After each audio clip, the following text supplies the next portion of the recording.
All right, before you guys get too loud,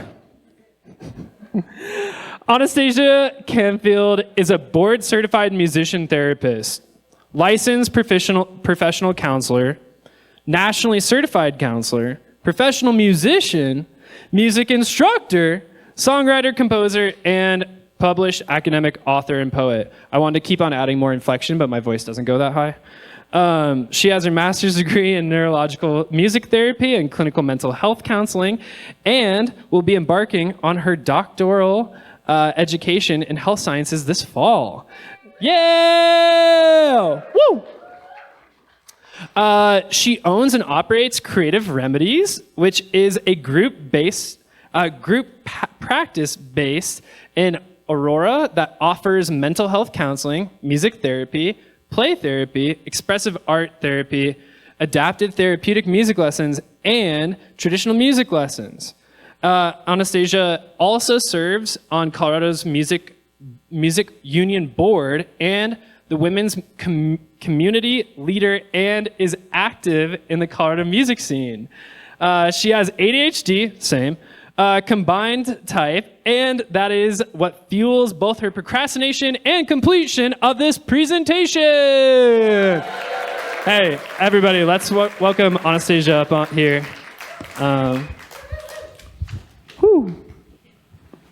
Your microphone and the clicker is right there.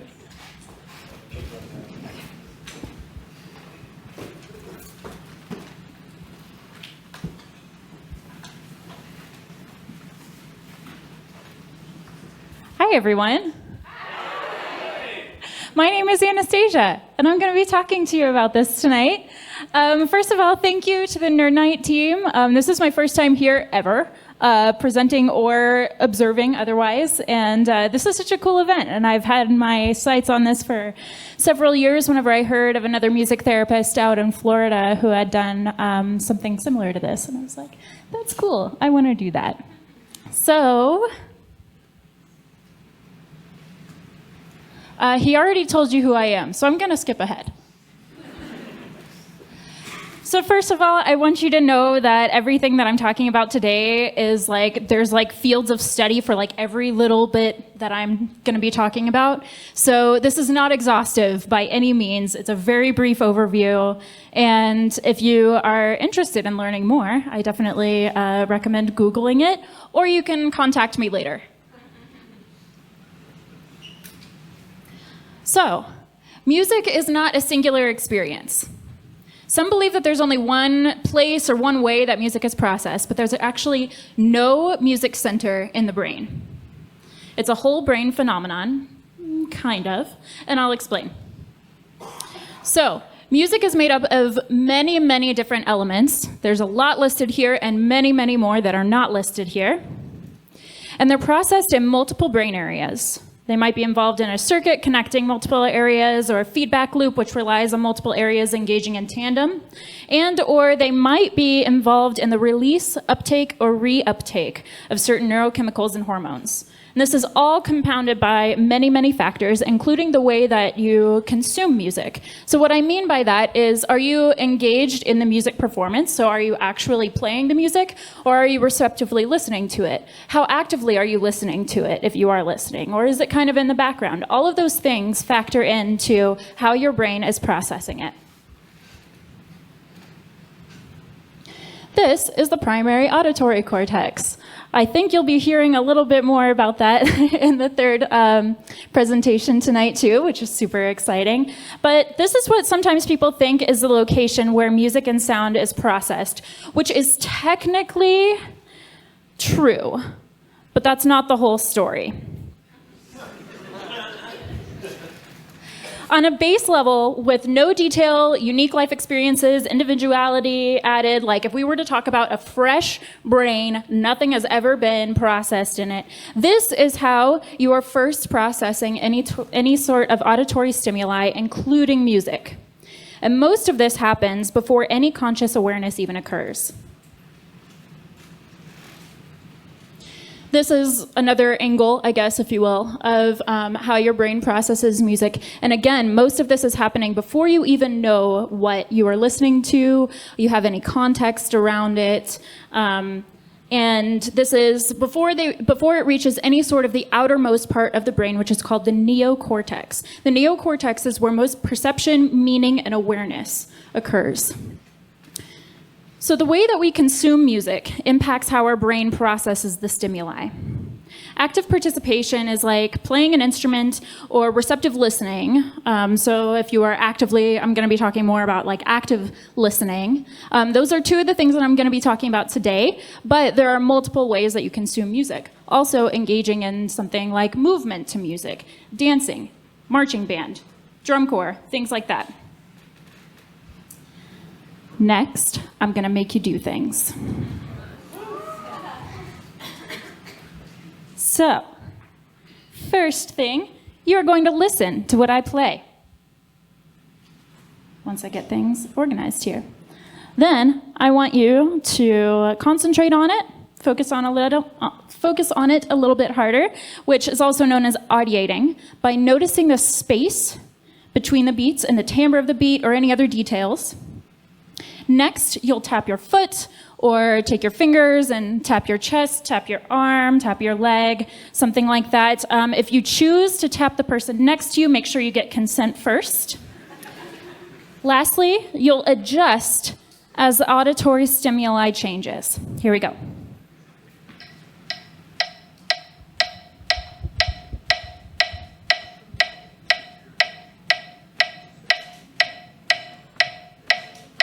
So you're tapping your foot, tapping your chest, your arm, whatever. Keep going.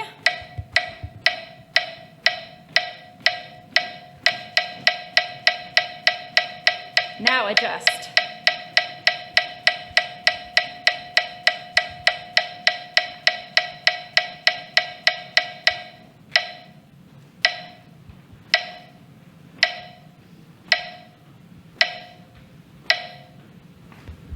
Okay, you did it. So, what did I make your brain do? First, you listened. You were becoming familiar with the stimulus. You were also contemplating whether or not you were actually going to participate. I saw you. But fun fact, your brain was actually still engaged, whether you decided that you were going to be or not, because your brain was already on track to make a motor plan, even while you were deciding. So, while you were, before it was even really in your conscious awareness, you were engaged in step 1.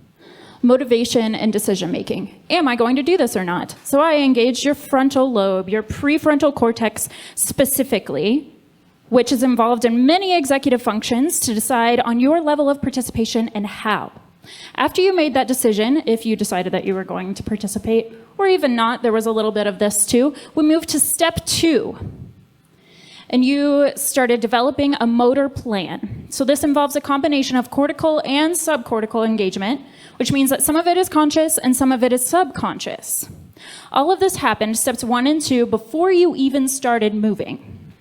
In step 2, your premotor and supplementary motor cortices, in addition to your somatosensory cortices, kicked in when the detection of the auditory stimulus and your decision to move happened.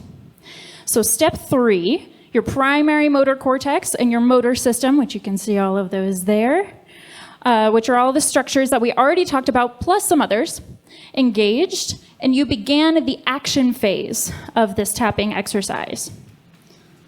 Then I threw a wrench in things, and I changed the tempo on you. So a cool thing started to occur before that, though. Whenever you started to get into the groove of whatever that tempo was, initially it was 120 BPM, if anybody cares, your brainstem started to get involved. And that involved spinal reflexes, and your involuntary movement kicked in. You started entraining your movement to that external stimuli of the metronome because it was stable, it was consistent, and it was predictable. Basically, once your brain realized it didn't need to concentrate so hard on the task, it went on autopilot. So, whenever I changed the tempo, though, your brain noticed the change. And it noticed that the consistency and the predictability change. So then we move to step 4, the cerebellum there. Your cerebellum, also back here, kind of the lower back part of your brain, was like, wait, okay, so something has changed here. Let me help you adjust to it, and we'll get back on track. So this structure is important for refining movement, but isn't necessarily a strict driver or motivator of movement. So it works in tandem with the other structures that we had already talked about, and whenever it helped you get back, on your sensory motor feedback loop, which helped you go back on autopilot once we got to 200 BPM, that was your second one, and 55 BPM.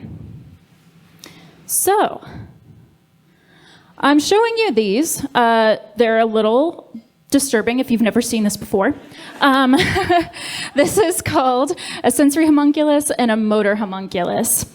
Basically, you don't need to know more than that for the purposes of right now, aside from the fact that our motor cortices and our sensory cortices are laid out and organized in different ways. So, if you used your right hand and you tapped your left arm, for example, then your left hemisphere motor cortex was engaged, and then your right hemisphere sensory cortex also engaged on those, on specifically those areas. That tapping exercise and the feedback loop that it demonstrated showed how any movement may work in a musical setting, or even dance or choreographed movement. So, of course, different body parts and there are different responsibilities that apply to different scenarios. So if you are playing an instrument, there are different requirements for that instrument. For example, a stringed instrument is going to be different than a percussion instrument, and singing or controlling the embouchure of a wind instrument is all going to be a little bit different, though the same principle applies. Although with those last two, the cranial nerves get involved, and that just makes things so much more complex. We're not going to go there tonight. Musicians have a different relationship to music than non-musicians. Musicians are more likely to analyze and identify parts, structure, and other elements of what they're listening to. And if they're listening to an instrument or a piece that they play or have played, then the same motor planning structures engage. So that means that if someone is listening to someone else play a piece that they have played themselves before, the same motor planning and the same motor feedback loop is starting to engage, even if they are not the ones playing it. So if musicians are consuming live music as well, social structures, emotional structures, and even some mirror neurons engage.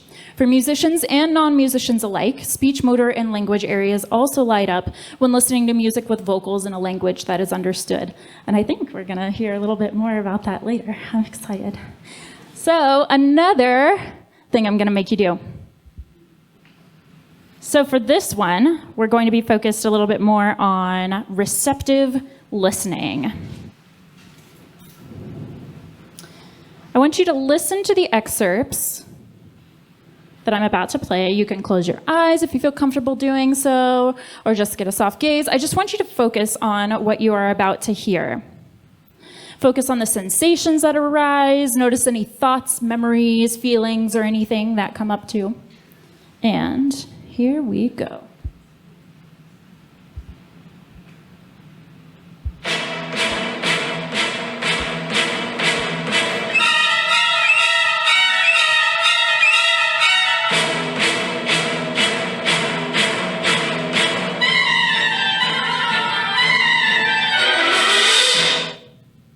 First of all, does anybody know what video game that's from? Oh, yeah. That's it.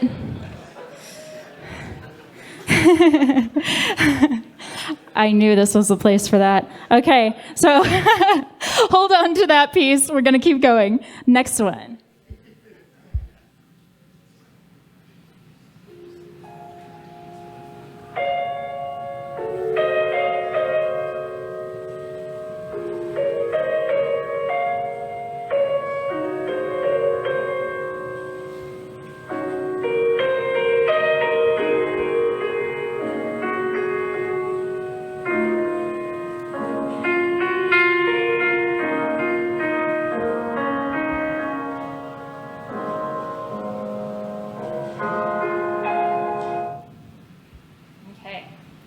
one more.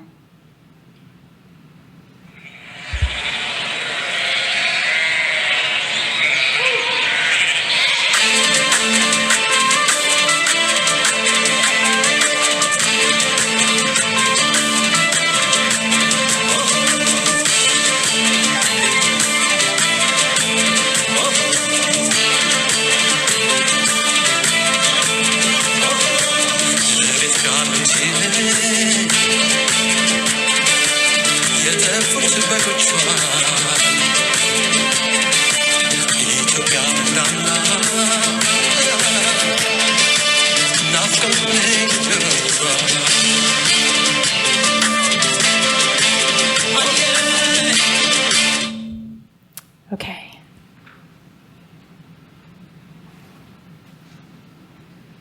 So we're going to talk about emotions real quick. This is the limbic system. This is not the only way that we process emotion, but this is one of the main circuits for it. So you experienced the auditory stimuli. This came through the thalamus. We talked about that a little bit earlier. And from there, it directed and relayed the information to the relevant parts of the brain for further processing. This is slightly different for all of us, based on our unique experiences, memories, current emotional state, and neurochemistry. And you may have found some memories that arose for you, a la the Final Fantasy VII piece, especially if any of those pieces were familiar. So this would primarily be your episodic and then some long-term memory, which is housed in the hippocampus. If you weren't familiar with those pieces, your hippocampus was also processing and encoding them as memories right here, right now. Wow. The amygdala has involvement in almost in most anything emotional, but including emotional learning, and some examples of this would be receiving some different social cues and learning from that, or if you have an emotional experience as you're interacting in the world around you. It plays an important role in emotional regulation as well. And then finally, the hypothalamus, which helps to regulate and provide internal cues about many of our needs, such as hunger, sleep, and sexual drive. It's also involved in the neurochemical and hormone release, which we will talk about next.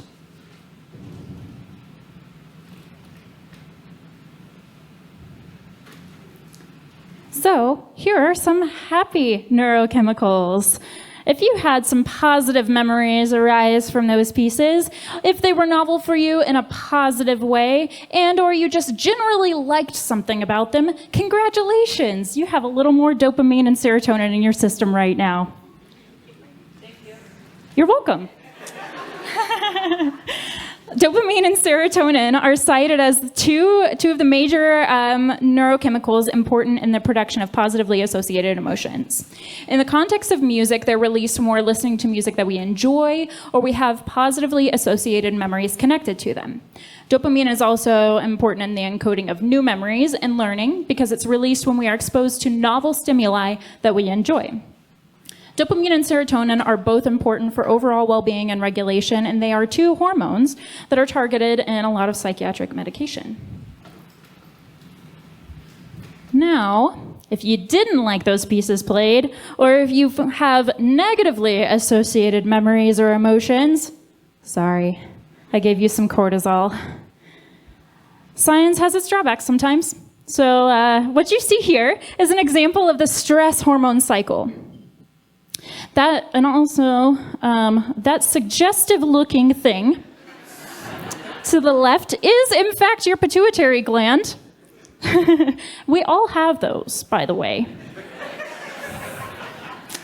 Now, for a little bit of a neuro-nerd side quest, we're going to talk about something else, and then I'm going to come right back to this. So there's another structure, actually not too far from the pituitary gland, that is made up of two lumps, side by side, yes, giggle away, named by a team of male neurologists, the mammillary bodies. They don't have anything to do with lactation or anything like that. We all also have these in our brains too. But this is my plug for we need more women in science and medicine. Anyway, Back to the topic at hand. The emphasis that I'm putting on positively or negatively associated memories is important because, as we discussed, music triggers our episodic and our emotional memory, among many other things. This means that the context in which we consume music matters. For example, you could be listening to the happiest song that you could think of, Don't Worry, Be Happy, Happy by Pharrell, whatever. But if you were T-boned by a semi when that song was playing in your car, now you have trauma. And that trauma is associated with that song. And your brain will release cortisol. You might even flash back to that moment every time you hear that song. So, as a music therapist, I'm asked all the time what music is best for different ailments like frequencies and hertz and all of that stuff, but that's not how this stuff works. That's not how any of this works. We are all too unique for that. Our neurochemistry is too unique. Our experiences are too unique. Our traumas are too unique. And that's why prescriptive medicine, prescriptive music, you should always question if anybody tells you, oh, this playlist will guarantee to help you fall asleep or guaranteed to whatever. Be skeptical. Thank you, everyone.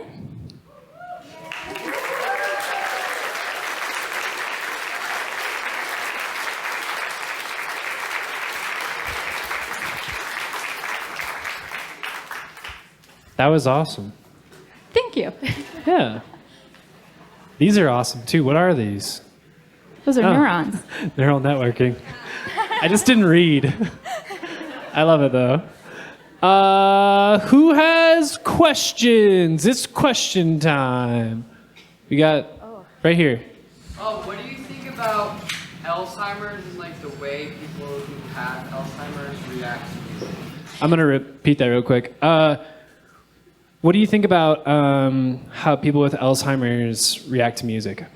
Yeah, so there's definitely, I kind of reiterated this a few times, like there's definitely a lot of things going on whenever we're processing music, but one of the things, I talked a lot about episodic memory, that is, like if you've ever seen some of those videos of someone just seeming like they're coming awake whenever they hear a song, that is their episodic memory kicking in whenever that music stimuli is being processed. So they're being taken back to another time in which they either first heard that song or a strong memory of that song. An example could be a song that was played, say, at their wedding.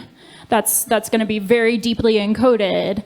And so if they hear that song, then there's going to be a response there. I think that's what you were asking about. He's shaking his head. Cool. Let's do right here. Is there anything behind like a pregnant mom playing a song for her baby? Is that anything? Is it like... Can you tell me a little more? Wait, is there anything but go ahead. Yeah, like before they're born. Like in terms of, will it like make them smarter? Does it? Okay. So that is a little bit of a complex question. The short answer is yes. And what it does depends on context. There are actually music therapists who specialize in NICU music therapy and help to normalize more of like the really jarring sounds that a NICU baby would be experiencing, and they use music and sound to help them kind of get used to the stimuli around them. A mother that is pregnant and say maybe is singing is going to normalize her voice a little bit more in a number of different like capacities to her child. And so if we talked a little bit about neurochemicals, so if she is singing, say, whenever she is trying to relax herself, like if she's singing whenever she's happy, then the baby is going to start associating that because those neurochemicals are being released. So it depends a lot on context. It is cool. That is cool. Right here? Given the unique nature of all these songs to each person, how do music therapists go about introducing that with clients? Yeah, so we actually assess their preferred music as part of our assessment process, and that is one of the big drivers of why music therapy works, is because we are there to be client-centered and to meet the client where they are, and a lot of that relies on their preferred music. That's awesome. One more. We're gonna go all the way in the back. I see the door extraordinaire. He's got his hand up. What are you excited about on the frontier of research in this topic in terms of like music processing or any of that kind of stuff? What's exciting you? I think everybody heard that. Oh my gosh, that's such a great question. I'm actually not sure. Everything, I think. That's a good answer. I consume just a lot of media and research and stuff around any of this. I also I did my counseling thesis on music performance anxiety, and so that is probably something that I'm just always wanting to learn a little bit more about. Thank you. Yeah, That's thank awesome. you. Thank you so much. When you put amygdala up there, I was like, Amy, good. Yeah. Everybody give a huge round of applause for Anastasia. Amazing. We're going to take a quick break, go grab a drink, go to the bathroom, have fun, and we'll be right back.